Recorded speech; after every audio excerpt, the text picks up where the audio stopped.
Olá, tudo bom? Sou a professora Cláudia Lopes, professora de língua portuguesa do Colégio Força Máxima, e vamos nos encontrar para mais um módulo 12 de língua portuguesa.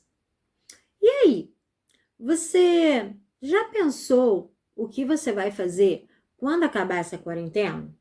Você já imaginou onde você quer ir, o que você quer comer, o que você quer fazer? Aí eu fico pensando que eu quero ir ao shopping, quero ir a um fast food qualquer. Tirar o baby doll o dia todo, né?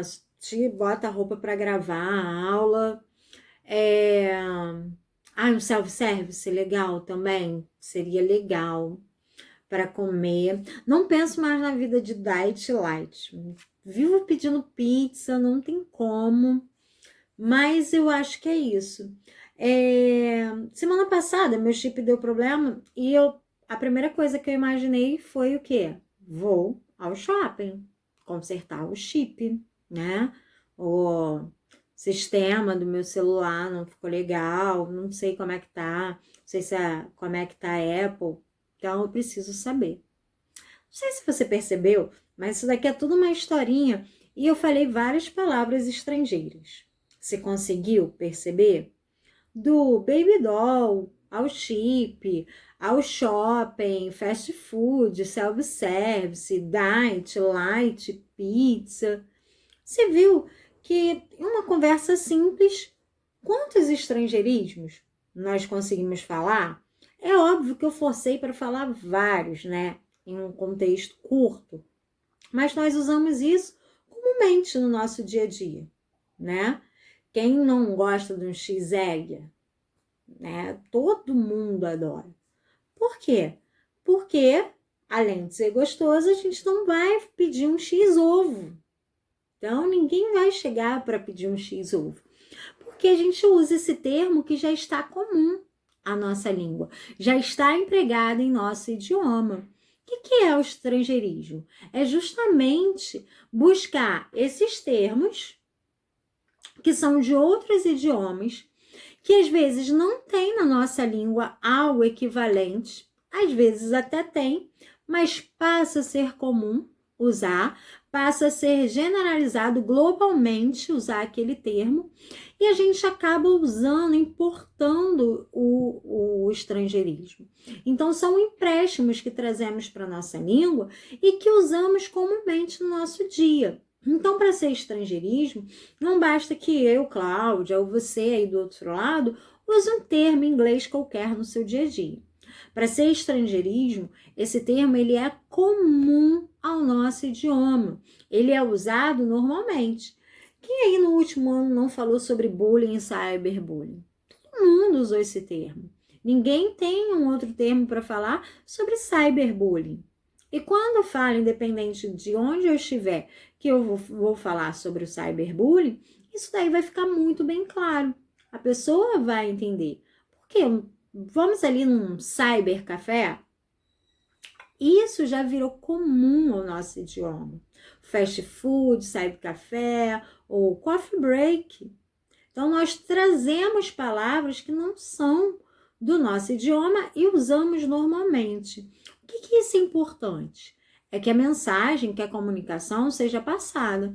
Não basta eu pegar uma palavra que é estrangeira, quero usar num contexto que ninguém conheça, que ninguém entenda, porque vai haver falha na comunicação, vai haver ruído na comunicação. Então, o estrangeirismo, ele tem que estar concretizado dentro da nossa língua. E aí nós até usamos o termo que a palavra se aportuguesou, porque a gente acaba escrevendo da nossa maneira, a gente pronuncia da maneira brasileira, e aí tem o termo. A palavra foi aportuguesada. Recorde, abajur, sutiã, são palavras que nós importamos e que usamos da nossa maneira, do nosso jeito, aportuguesado, essa palavra. Tem gramáticos que não defendem o uso do estrangeirismo. É considerado até como um barbarismo, um vício de linguagem, algo que não é bem visto na nossa língua. Tanto que nos vestibulares, se você for usar uma palavra, um estrangeirismo, é importante que ele esteja entre aspas, justamente para marcar que não é do nosso idioma. É óbvio que algumas palavras já estão enraizadas no nosso idioma. A pizza, por exemplo, a gente não tem nenhuma palavra equivalente. É uma palavra já nossa, não tem outra que diga o que é pizza. Agora, vocês acreditam que em 1999 houve um deputado que quis multar e proibir o uso de palavras estrangeiras em território nacional? Um pouco louco, né? Porque a língua é viva. A língua, ela modifica conforme as gerações. A gente tem maior exemplo disso, são as gírias. A nossa língua, ela foi formada por várias outras. Nós temos pedacinhos de várias línguas. E isso vai se transformando, vai se modificando com o tempo. Por quê? Justamente porque a língua é viva. E a gente usa ela e se adequa à necessidade do momento. Por que hoje é tão comum o uso de palavras americanas, né? O inglês? A informática traz isso, né? Os termos da informática, isso é muito comum. A comunicação global hoje, ela é muito maior, ela é muito mais clara. Com isso, nós acabamos usando termos que a gente convive com ele, passa a ser comum a todos entenderem. Então, para que o estrangeirismo ele se concretize, ele dê certo, ele tem que solidificar na nossa língua, né? Tem que ser uma coisa concreta ali, em que todos têm que entender. Quando eu pego o computador, falo que vou abrir o Windows, pegar o mouse, independente da pessoa saber inglês ou não, ela vai saber o que eu estou falando. Ela sabe, se você pedir um pendrive, vai entender o que é o pendrive. Então, por quê? Porque isso já está concretizado na nossa língua. Então, aí é considerado um estrangeirismo, ok?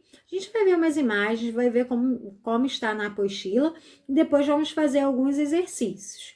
Vou colocar aqui para vocês e aí a gente analisa, ok?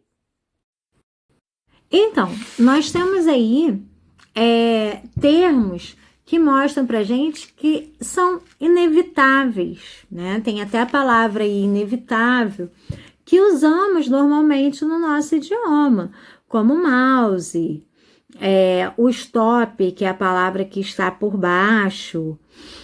Temos aí palavras do dia a dia que são exportações. Então, trazemos para o nosso idioma para que elas possam ser usadas, né? Então, o estrangeirismo é o termo, é o emprego de palavras, expressões e construções alheia ao idioma, tomada por empréstimos de outra língua. É óbvio, gente, que não só palavras em inglês, tá? Pode ser palavras de qualquer outra língua. Olha aí, pizza, que eu acho que é a mais comum na nossa língua. Então, temos aí. Então, temos a imagem da apostila de vocês, que fala os 10 mandamentos contra o cyberbullying. Então, tem aí, primeiro, não responda quando estiver com raiva. 2, peça ajuda de alguém em que você confia, um colega, um amigo, seus pais e professores. Guarde as evidências, salve conversas, ofensas e agressões. Você pode precisar. Informações pessoais devem ser vistas por pessoas de confiança. Seja seletivo com o que posta e compartilha. Não envie mensagens quando estiver irritado com alguém. Bloqueie o agressor. Denuncie para a própria rede social o usuário o conteúdo postado. Delete, troque seu perfil. Encare o assunto com seriedade. Não se torne um agressor. O cyberbullying pode e deve ser evitado. Se cada um fizer a sua parte, podemos acabar com esse tipo de agressão e melhorar a vida de todos. Então, cyberbullying é um problema que estamos enfrentando aí com a modernidade. Então, não basta só o bullying pessoal, né? Mas principalmente com o avanço das redes sociais, nós acabamos que passou a ser comum essa relação da ofensa virtual, do magoar o outro virtualmente. Então, nós temos aí dicas do que não fazer, de como agir, e isso é muito importante para que você possa perceber que às vezes a resposta à sua irritação ali, você responder naquele momento, e você está trocando apenas de posição, você passa a ser o agressor também, você passa a cometer o crime. Então, primeiro, cuidado com o que você compartilha, porque há pessoas que são ruins do outro lado, né? Então, cuidado, só compartilha algo com quem realmente confia. Ah, eu confiava e aí me traiu. Por isso que você tem que ter certeza. Então, tem que ter certeza. Peça ajuda a alguém que é confiável, de preferência alguém mais velho que você, para poder te ajudar. E a gente sabe que hoje todas as redes sociais há lá o espaço para você denunciar, né? Se há algo suspeito, você pode denunciar lá. E depois a gente tem até delegacias específicas para crimes de internet. Então, isso é muito importante. Nós vimos aí nessa postagem não só a palavra cyberbullying, mas delete, troque seu perfil, né? Deletar também virou comum. A gente fala normalmente que a gente vai deletar as pessoas da nossa vida, porque passou a ser um termo comum à nossa língua. Então, usamos muito o deletar, né? Então, aí a gente tem, você toma cuidado para evitar uma exposição nas redes sociais? Comente. E aí você vai comentar qual é a sua postura, né? Já sofreu ou presenciou ataques em redes sociais que pudessem ser caracterizados como cyberbullying? No caso afirmativo, compartilhe sua experiência com a turma.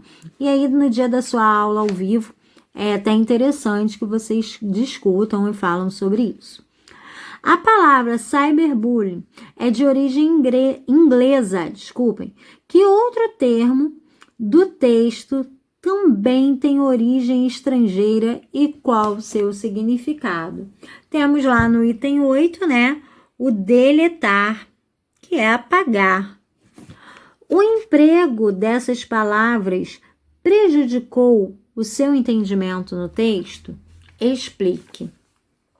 Não, porque nós conhecemos esse contexto, né? Foi o que eu falei anteriormente. A partir do momento que eu conheço esse contexto, fica muito claro para mim, né? É muito óbvio. Então, o fato de conhecer o contexto que a palavra foi usada, isso facilita bastante. Ela já está inserida na nossa língua. Na próxima página, nós temos: damos o nome de estrangeirismo ao emprego de palavras estrangeiras que ainda não foram adaptadas a um idioma. Isso é feito por diferentes motivos. Vamos analisar aqui. Motivo 1. Por não encontrar na própria língua um termo de equivalência exata. Então, jeans, né, gente? A gente nem tem como falar o que é um jeans em outras palavras. O jeans é jeans em qualquer lugar. Croissant, como é que a gente vai dar o nome? Muita gente chama até de enroladinho. O pessoal de São Gonçalo provavelmente vai falar até do joelho, né? Porque o salgado que nós chamamos aqui de joelho, São Gonçalo não usa joelho. Usa um outro nome. Mas e croissant? Como é que é? Então, esse croissant é o nome de um salgado que há em qualquer lugar. Ao croissant. Design de algo também, né? Não muda. Para diferenciar ou enfatizar um produto ou serviço. Então, pet shop, delivery, saldo lá do shopping, né? Todo mundo gosta dessa palavra. Resort. Quem não gosta de um resort nas férias? Então, são palavras que são comuns a serviços. Isso até é importante porque a palavra se torna universal. Então, quando você está em um outro lugar, você precisa daquilo dali. Então, mesmo o inglês é muito fácil, é porque é conhecido. Mas quando você está em um país que o idioma é completamente diferente, até a grafia do alfabeto é diferente, sempre vão ter palavras comuns, que é globalmente conhecida, justamente para que possa ajudar. 3, para designar algo novo, sem antecedente na nossa língua.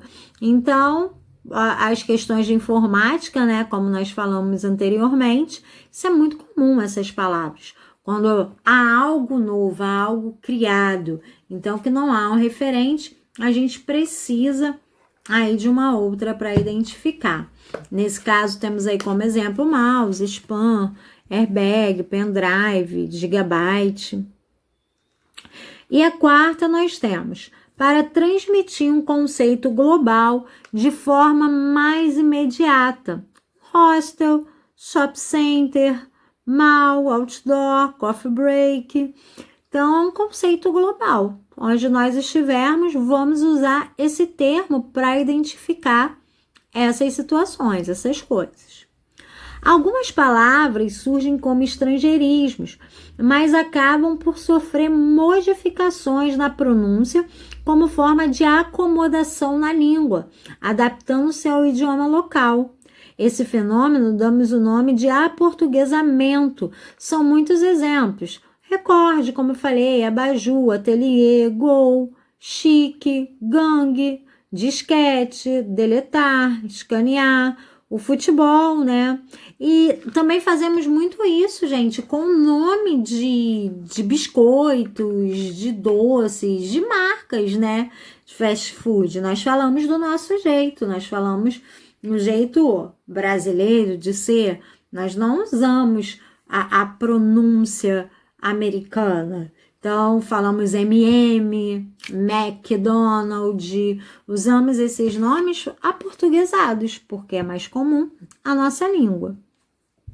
Note que houve na formação de nosso idioma empréstimos linguísticos recebidos de diversas línguas, que são importantes porque imprimiram marcas do contato com outras culturas. No entanto, o uso do estrangeirismo requer cuidado.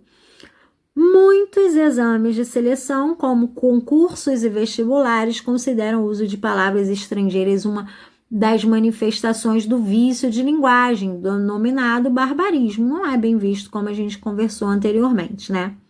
Caso o uso desses termos seja imprescindível, é aconselhável que eles apareçam sempre entre aspas ou em itálico. Itálico no caso de digitado. Ok? Vamos fazer um exercício aqui para a gente colocar isso em prática? Vamos ver essa tirinha da Mafalda para fazermos um exercício. Emma, vê a mesa da sala de estar. Mamãe, o que é sala de estar? É living. Ah, bom. Afinal, por que eles não escrevem nesses livros a língua da gente? Então, é um termo aí também comum à nossa modernidade, né?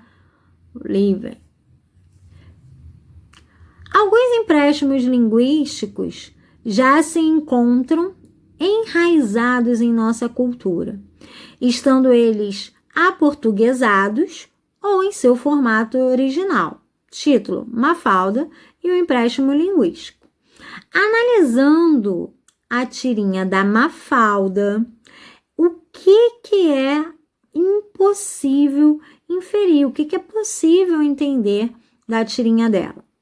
Há uma clara apologia ao emprego do estrangeirismo. O autor da tirinha acha que a palavra living deveria substituir a expressão sala de estar? Não exatamente. Mafalda não sabe o significado da expressão sala de estar e que compromete o seu entendimento sobre a revista. Não é isso. Há uma crítica bem humorada sobre o abuso do uso dos estrangeirismos, mesmo porque a língua portuguesa existe uma palavra equivalente, né? Que tornaria o uso dispensável. Isso que ela faz, porque as revistas não usam a nossa língua, mas é justamente para parecer mais chique. Então, o fato de parecer mais chique acaba querendo usar. Mafalda acha que a linguagem utilizada pelo livro dificulta o atendimento. Ai, desculpem, deixa eu voltar para a questão do conteúdo. Não, não é isso. Então, a questão aí é a questão C. Há uma crítica bem humorada sobre o abuso do uso do estrangeirismo. Essa é a questão correta. Vamos para a próxima? Sobre os estrangeirismos estão corretas as proposições. Vamos analisar quais estão corretas. Tentativa de apropriação de uma língua estrangeira em detrimento de um idioma local. Não, gente, ninguém quer se apropriar da outra língua, né? Como nós falamos aqui, é um empréstimo, né? A gente usa aquela palavra, ninguém quer o idioma inteiro, é a palavra. Apropriação de elementos, expressões, construções alheias do idioma. Isso aí. Tá vendo como uma palavra muda todo o sentido? A língua, você abrange tudo. Aqui não, a gente só quer saber elemento. Processo que se refere aos termos que não pertencem genuinamente ao lexo de uma língua, mas em virtude de um processo natural de assimilação cultural, acabam constituindo nosso vocabulário. Deve-se preferir o próprio vernáculo quando houver correspondente, que façam substituições eficientes de um termo que esteja em outra língua. Então, também acabei que li tudo junto, né? Mas é o processo que se refere aos termos que não pertencem genuinamente ao lexo de uma língua, é verdade, mas em virtude de um processo natural, é natural a assimilação, é cultural. Isso já acontece naturalmente, normalmente, de uma maneira espontânea, ok? Então, tá certa. E deve-se preferir o próprio vernáculo quando houver correspondência. Assim, a gente tem que preferir a nossa língua. Sendo assim, nós temos a 2, 3 e a 4 corretas. Então, letra D é a questão correta. Vamos para mais uma? Temos aqui, observe a tirinha de Adão. E aí tinha lá o push, né? E aí, o que acontece que dá errado? Ele acaba assimilando a palavra puxar e não a sua tradução, que é empurrar. E aí ele não consegue entrar. Então, vamos aí analisar. Os estrangeirismos, também conhecidos como empréstimos linguísticos, devem ser empregados quando não houver um termo equivalente no idioma. O efeito de humor da tirinha é causado pelo fato de o personagem não conseguir abrir a porta porque não leu a placa. Não, ele leu a placa. Ele só confundiu o que estava escrito. O personagem não conseguiu encontrar a palavra no dicionário. Ele estava lá procurando, mas isso foi um outro processo no final. E o personagem acreditar na falsa semelhança entre a palavra push e push. Exatamente, é isso aí, né? Ele só pensou que tinha a ver aí a semelhança sonora, mas a tradução não tem nada a ver. O personagem não sabe inglês, por isso não consegue abrir a porta. Então, o que a gente tem aí? O termo equivalente, o que tem a ver com o termo equivalente é a questão C, a questão correta. Então, amores, nossa língua aí, ela é cheia de palavras que nós usamos o tempo todo, estrangeiras, mas isso não muda a nossa comunicação, isso não dificulta a maneira de nos comunicarmos no nosso dia a dia. Só é importante lembrar que não é mais chique nem mais bonito usar outras palavras quando nós temos a nossa própria, tá bom? Então, se você tem a sua palavra, o seu termo em português, é ele que nós devemos usar e valorizar. Até a próxima aula e um grande beijo!